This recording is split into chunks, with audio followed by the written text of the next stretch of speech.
नमस्कार दोस्तों।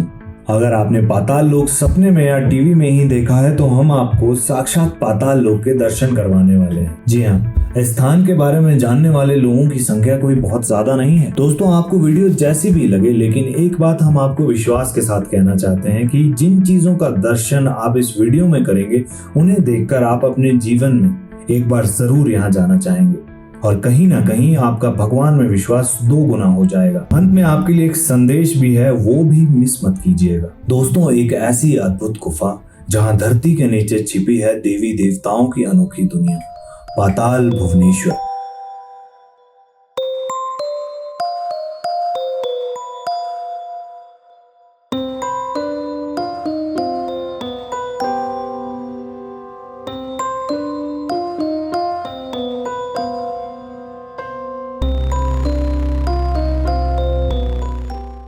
पाताल भुवनेश्वर चूना पत्थर की एक प्राकृतिक गुफा जो उत्तराखंड के पिथौरागढ़ जिले में गंगोली हाट नगर में 14 किलोमीटर की दूरी पर स्थित है। यह गुफा साधारण नहीं है।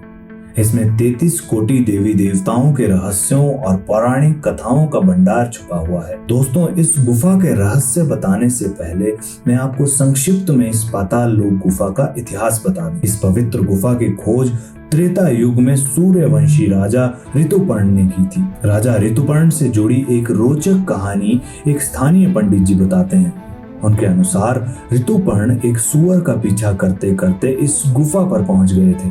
उस समय भगवान शिव यहाँ साधना में लीन थे और साथ ही शेषनाग भी वहाँ विराजमान थे। लेकिन उनके साथ जो इच्छाधारी नाग और नाग कन्याएं थी, उन्होंने राजा ऋतुपर्ण को पकड़ लिया और शेषनाग के सामने प्रस्तुत किया। जैसे ही शेषनाग ने अपने सभी फन उठाए, राजा घबरा गए। शेषनाग ने उन्हें शांत किया और पूछा कि वे मानव होते हुए वहां कैसे पहुंचे। राजा ने अपने कुल की सच्चाई बताई। उसके बाद शेषनाग ने उन्हें दिव्य चक्षु प्रदान की और अंदर से ही बद्रीनाथ, केदारनाथ और जगन्नाथ के दर्शन कराए। शेषनाग ने उनसे कहा कि यहाँ का जिक्र वो किसी से ना करे, पर उन्होंने अपनी पत्नी की जिद पर सब कुछ बता दिया। ऐसा होते ही शिवदूत वहाँ आए और राजा को लेकर चले गए। उसके बाद रानी और उनके बच्चों ने उस स्थान को ढूंढा।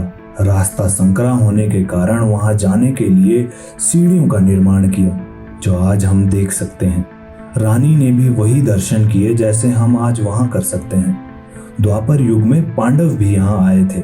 उनसे जुड़े प्रमाण और रोचक तथ्य हम आपको आगे बताएंगे। कलयुग में 819 ईस्वी में आदि गुरु शंकराचार्य यहाँ आए। आदि गुरु शंकराचार्य ने यहाँ के गर्भगृह यानी मुख्य शिवलिंग में तांबे की प्लेट द्वारा शिवलिंग की प्राण प्रतिष्ठा की और उसके बाद से यहाँ रोज पूजा हो रही है। कहते हैं आदि शंकराचार्य यहाँ के पुजारी भंडारी परिवार को लेकर आए और तब से लेकर उनकी लगभग 20 पीढ़ियां यहाँ अपनी सेवा दे चुकी है। उस समय से यहाँ रोज भगवान शिव का अभिषेक होता है और प्रसाद चढ़ाया जाता है। आदि गुरु शंकराचार्य के बाद 1191 में चंद्र राजाओं द्वारा भी इसकी व्यवस्था की गई थी। पाताल भुवनेश्वर गुफा एक पहाड़ी के अंदर छिपी हुई है, जिसके चारों ओर प्रकृति का अद्भुत सौंदर्य बिखरा हुआ है। जैसे ही आप इस गुफा के प्रवेश द्वार पर पहुंचते हैं, आप महसूस करेंगे कि यह एक साधारण गुफा नहीं, बल्कि इसके भीतर कुछ अलौकिक शक्तियां बसी हुई हैं। माना जाता है कि इस मंदिर में दुनिया खत्म होने का एक रहस्य छिपा हुआ है। इस गुफा की प्रवेश बिंदु से लंबाई 160 मीटर और गहराई 90 फीट की है। पाताल भुवनेश्वर को इकलौता ऐसा मंदिर माना जाता है जहां आपको चारों धाम केदारनाथ, बद्रीनाथ और अमरनाथ के दर्शन होते हैं। इस गुफा के अंदर आप पाताल की देवी माता भुवनेश्वरी, आदि गणेश, भगवान शिव की जटाएं, 7 कुंड, मुक्ति द्वार, धर्म द्वार, इंद्र का ऐरावत और अन्य देवी देवताओं की आकृतियों को देख सकते हैं। और जिस तरह से अंदर के दृश्य हैं, वे काफी हैरान करने वाले हैं। चलिए गुफा के दर्शन शुरू करते हैं। दोस्तों, जैसे ही हम सतह से 90 फीट गहरी पाताल भुवनेश्वर गुफा में प्रवेश करते हैं, तो गुफा का रास्ता काफी संकरा और पेचीदा होता है। यहाँ प्रवेश करते ही एक छोटी सी सुरंग है जो नीचे की ओर जाती है। रास्ता काफी ढलान भरा और फिसलन वाला है, जिससे यात्रा थोड़ी मुश्किल हो सकती है। सुरक्षा के लिए यहाँ चेन लगाई गई है, जो यात्रियों को नीचे और ऊपर जाने में मदद करती है। ये चेन आर्कियोलॉजिकल विभाग द्वारा लगाई गई हैं। मुश्किल रास्ता उतरते ही आप पाताल में प्रवेश करते हैं, जहां स्वयं शेषनाग जी आपका स्वागत करते हैं, जिनके बारे में कहा जाता है कि उन्होंने धरती का बोझ अपने ऊपर उठा रखा है। दोस्तों, हैरान करने वाली बात यह है कि जिस रंग और आकृति में शेषनाग जी विराजमान है, ऐसा लगता है कि आप त्रेता युग में वापस पहुंच गए हैं। यहाँ पर शेषनाग जी का मुख खुला हुआ है, जिसमें गुफा में आगे का रास्ता है। कुछ कदम चलने के बाद आपको ऊपर की ओर शेषनाग जी की विष थैली भी देखने को मिल जाएगी। थोड़ा आगे आपको एक यज्ञ कुंड मिलेगा। यह कोई साधारण यज्ञ कुंड नहीं है दोस्तों, यह कुछ खास है। पर कैसे? एक दिलचस्प कहानी मैं आपको संक्षेप में बताता हूँ। राजा परीक्षित अर्जुन के पुत्र अभिमन्यु और उत्तरा के पुत्र थे। परीक्षित की मृत्यु नागराज तक्षक के डसने से हुई थी, जो ऋषि शमीक के पुत्र रिंगी के श्राप का परिणाम थी। जन्मेजय परीक्षित के पुत्र थे। उसने अपने पिता की मृत्यु का बदला लेने के लिए सर्प सत्र या सर्प यज्ञ नामक का यज्ञ का आयोजन किया, जिसमें सभी नागों को अग्नि में आहुति देने का प्रयास किया गया। हालांकि कुछ प्रमुख नाग जैसे कि तक्षक इस यज्ञ से बच निकले। तक्षक की आकृति आज भी पाताल भुवनेश्वर की गुफा में मौजूद है। वहाँ वासुकी नाग की आकृति भी दिखती है, जो समुद्र मंथन की कथा में रस्सी के रूप में इस्तेमाल हुए थे। इसके बाद जैसे जैसे आप आगे बढ़ते हैं, आप देखेंगे कि कुछ दूरी तक चलने वाला रास्ता हल्का उभरा और समतल हो जाता है, मानो किसी की रीढ़ की हड्डी हो। दोस्तों, इस खास आकृति को शेषनाग की रीढ़ की हड्डी माना जाता है। सामने ऊपर की ओर आप देखेंगे तो आपको कल्प वृक्ष नजर आएगा। कल्प वृक्ष वह दिव्य वृक्ष है जो समुद्र मंथन के दौरान निकला था। समुद्र मंथन में 14 रत्न निकले थे, जिसमें से एक कल्प वृक्ष भी था। इसे इच्छाओं को पूरा करने वाला वृक्ष माना जाता है। पाताल भुवनेश्वर की गुफा में इस वृक्ष की आकृति प्राकृतिक रूप से उभरती हुई दिखती है। अगले दर्शन आप वहां आदि गणेश के कर सकते हैं। आपको बता दें कि इस गुफा का विवरण स्कंद पुराण में भी मिलता है, जिसके अनुसार गणेश जी का सिर यहीं कटा था और जुड़ा भी यहीं था। यहाँ आदि गणेश की सिर कटी हुई संरचना मौजूद है और यह एक रहस्यमय दृश्य प्रस्तुत करती है। यह गणेश जी का धड़ है और इस धड़ पर 3 छोटे छोटे गड्ढे नजर आते हैं, जो आमतौर पर गला कटने पर दिखते हैं, जैसे कि सांस लेने और भोजन के मार्ग की नली। इसके ठीक ऊपर जो आकृति है वह अद्भुत है। आपको बता दें कि यहाँ कुछ भी मानव निर्मित नहीं है। युगों से चली आ रही यह आकृति आज भी वैसी ही है। गणेश जी के धड़ के ऊपर एक विशाल ब्रह्म कमल के फूल का आकार उभरता है, जिससे नियमित रूप से जल की बूंदें गिरती है और ये बूंदें नीचे की संरचना को जीवित रखती हैं।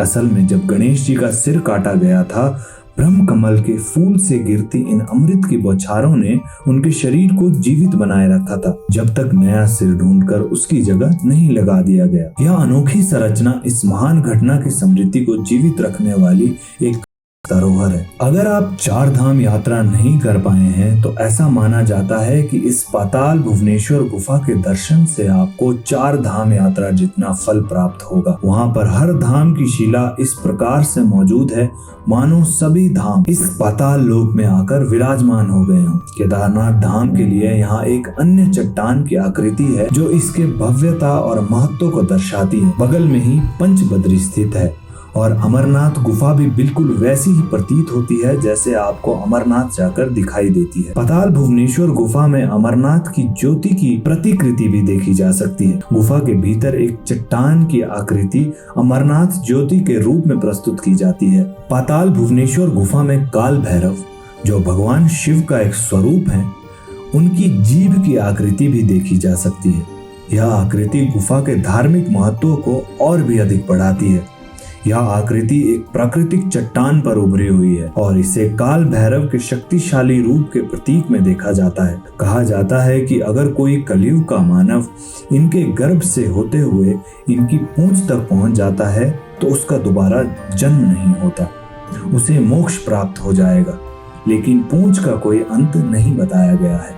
साथ में आपको भगवान शिव की झोली और आसन भी दर्शाए गए हैं, जहां बैठकर शिव ध्यान करते थे।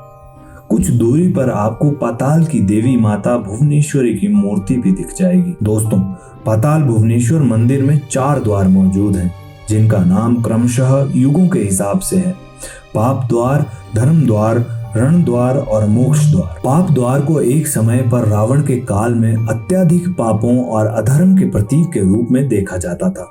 रावण जो दुष्ट और अधर्मी था, उसके काल में बहुत सारे पाप और अराजकता फैली हुई थी। इस स्थिति को देखते हुए पाताल भुवनेश्वर गुफा में पाप द्वार रावण के अंत के बाद बंद हो गया था। धर्म द्वार का प्रमुख उद्देश्य यह है कि यहाँ से केवल वे ही व्यक्ति प्रवेश कर सकते हैं जो धर्म के मार्ग पर चल रहे हैं और जिनका आचरण और जीवन नैतिकता और धार्मिकता से परिपूर्ण है। रण द्वार को महाभारत के युद्ध के बाद बंद कर दिया गया। इसका मतलब है कि युद्ध और संघर्ष की स्थिति समाप्त हो गई और शांति स्थापना हो गई। रणद्वार के बंद होने से यह संकेत मिलता है कि युद्ध के बाद की शांति और नई व्यवस्था की शुरुआत हुई। मोक्ष द्वार जो आत्मा की मुक्ति और जीवन के अंतिम लक्ष्य की प्राप्ति का प्रतीक है, कलयुग की समाप्ति के बाद बंद हो जाएगा, लेकिन धर्म द्वार हमेशा खुला रहेगा। अब आपको शिव की जटाओं के दर्शन होंगे, जिनका वर्णन करने के लिए हमारे पास शब्द नहीं है। ये जटाएं खुली हुई हैं, मानो ग्लेशियर चट्टान से लटकी हुई हों। इन शिव जटाओं में भागीरथी गंगा बह रही है और नीचे 33 कोटि देवी देवता पिंडों के रूप में स्नान करते हुए दिखाए गए हैं। सामने विश्वकर्मा जी के हाथ की प्रतिमा है, क्योंकि उन्होंने वहां पांडवों के लिए एक कुंड बनाया था जिसमें गंगा जल है। साथ में गंगा जल के 7 कुंड है जिनकी देख रेख में हंस को रखा गया है। दोस्तों, यह दृश्य अद्भुत और अविश्वसनीय है। अगर आप गौर करेंगे तो यहाँ हंस का मुख मुड़ा हुआ पाएंगे। कहा जाता है कि हंस को वहाँ अमृत कुंड की सुरक्षा में रखा गया था, लेकिन हंस ने उस कुंड को जूठा कर दिया था। इसी कारण हंस का मुख मुड़ा हुआ है। आगे आप मुख्य पाताल भुवनेश्वर महादेव शिवलिंग के दर्शन करेंगे। कहा जाता है कि आदि गुरु शंकराचार्य ने शिवलिंग के साथ तांबे की प्लेट लगाने का कार्य 8वीं शताब्दी में किया था। इस शिवलिंग की खास बात यह है कि यहाँ आपको त्रिदेव यानी ब्रह्मा, विष्णु और महेश के दर्शन एक साथ हो जाते हैं। मुख्य गुफा के अंदर कई सारी गुफाएं देखने को मिलेंगी। एक गुफा में एक महत्वपूर्ण दृश्य है जहाँ पांडवों द्वारा शंकर जी के साथ चौपड़ खेलते हुए दर्शाया गया है। यहाँ शिव जी, पुत्र गणेश जी, पार्वती देवी और पांडवों को दिखाया गया है। द्वापर युग से जुड़ी एक कथा में कहा जाता है कि अंत समय निकट आने पर पांडव जब शरीर त्याग कर बद्रीनाथ जा रहे थे, तब नारद जी के कहने पर पांडवों ने इस गुफा में आकर चौरस खेला था। इसके बाद वे यहीं से बद्रीनाथ गए थे। एक अन्य गुफा में आपको ऐरावत हाथी के दर्शन होंगे। ऐरावत एक दिव्य हाथी है जो इंद्र का वाहन है। समुद्र मंथन के दौरान प्राप्त 14 रत्नों में ऐरावत भी शामिल था। इसे श्वेत वर्ण और 4 दांतों वाला हाथी बताया गया है। रत्नों के बंटवारे के समय इंद्र ने इस दिव्य गुणयुक्त हाथी को अपनी सवारी के रूप में स्वीकार कर लिया था। आप देखेंगे कि चट्टान बिल्कुल एक हाथी के आकार में ढल गई है और उसका पूरा मस्तक आपको साक्षात हाथी महसूस होता है। और आगे ऐरावत के 1000 पैर बने हुए हैं जिन्हें देखकर आप आश्चर्य में डूब जाएंगे। एक अन्य गुफा के बारे में कहा जाता है कि यह काशी को जाती है, लेकिन अब यह बंद हो चुकी है। मान्यता है कि एक बार एक कुत्ता इस गुफा से गुम हुआ था और इसे काशी में देखा गया था, तो माना जा सकता है कि वह इस गुफा से गया होगा। इसके बाद यदि आप चारों युगों के एक साथ दर्शन करना चाहते हैं तो सभी एक ही मंच पर विराजमान हैं। सभी युगों के स्तंभ वहां स्थित हैं। कहा जाता है कि कलयुग अभी अपने प्रथम चरण में है और इस गुफा में जो स्तंभ है वह 1000 साल में एक बार बढ़ता है। जब यह स्तंभ ऊपर दर्शाए गए ब्रह्मांड को छू लेगा तब वह अपने चरण को पूरा कर लेगा। इस मंदिर तक आप रेल, हवाई और सड़क मार्ग से जा सकते हैं। सबसे पास हवाई अड्डा पंतनगर है। इसके साथ ही रेलवे स्टेशन टनकपुर है। पिथौरागढ़ से करीब 90 किलोमीटर दूर यह गुफा स्थित है। तो दोस्तों, पाताल भुवनेश्वर गुफा के ये अद्भुत रहस्य वाकई हैरान करने वाले हैं। इस गुफा के भीतर देवताओं की छिपी दुनिया और पौराणिक कथाओं के साक्षात दर्शन करना अपने आप में एक दिव्य अनुभव है। और अगर आप भी किसी ऐसी रहस्यमयी जगह के बारे में जानते हैं तो हमें कमेंट करके जरूर बताएं। हम जरूर उस पर वीडियो बनाने की कोशिश करेंगे और जिसका टॉपिक हमें सबसे उपयुक्त लगेगा उसे हम अपने कमेंट में मेंशन भी करेंगे। और हाँ, चैनल को सब्सक्राइब करना ना भूलें। और अगली वीडियो तक के लिए धन्यवाद। जय भोलेनाथ।